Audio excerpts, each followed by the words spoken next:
మంచిర్యాల జిల్లాలో రైతులకు యూరియా తిప్పలు తప్పట్లేదు.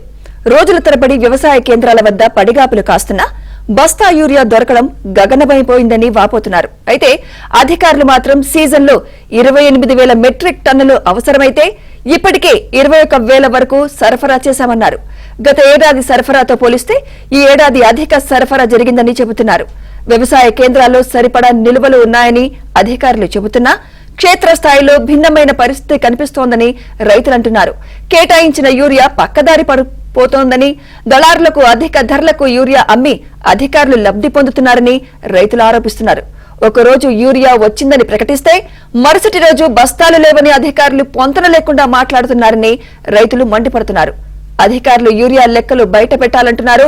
పంటలు ఎండిపోకముందే యూరియా కొరత తీర్చాలని డిమాండ్ చేస్తున్నారు.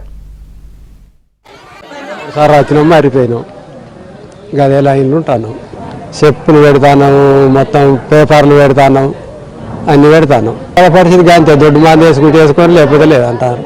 దొడ్డు మందికి బాగా రేట్ అయింది, అయితే ఒక బత్త 2 బత్తాలన్నా చల్లుకుంటామని చూస్తాను. అంతే, ఎప్పుడైనా దుకాణాలకు పోయినా తెచ్చుకున్నాం. 10 రూపాయలు పోతే కానీ ఇక వచ్చినాడల్లా 300-400 కూలీ ఆడ పని ఇడిచి పెట్టుకుని రాలేదా మేము.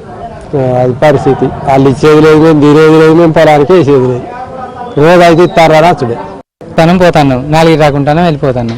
ఒక బత్త అయితే ఇచ్చేది లేదు. 200 బస్తా వస్తుంది, 300 బస్తా వస్తుంది అంటారు, ఇచ్చేది లేదు, ఏది లేదు. ఉండి ఆకలైనాక వెళ్ళిపోతాను.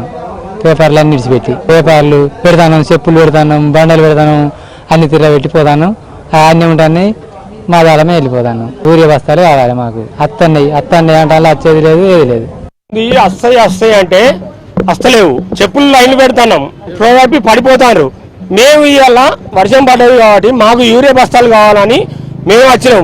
మా అగ్రికల్చర్ మేడానికి అగ్రికల్చర్ సార్గా రావాలి, ఈడికి రావాలి, కలెక్టర్ కూడా రావాలి. అన్నదాత అన్నం పెట్టే రైతు వాడు ఎన్నుముక్క అంటారు. ఏమిటి కోసం మరి దళార్లకు ఇస్తారా? మరి మనకు వచ్చే సరికత్తలేదా? అంతకుముందు వచ్చింది, ఈసారి ఎందుకు కొరత అయింది మాకు చెప్పు.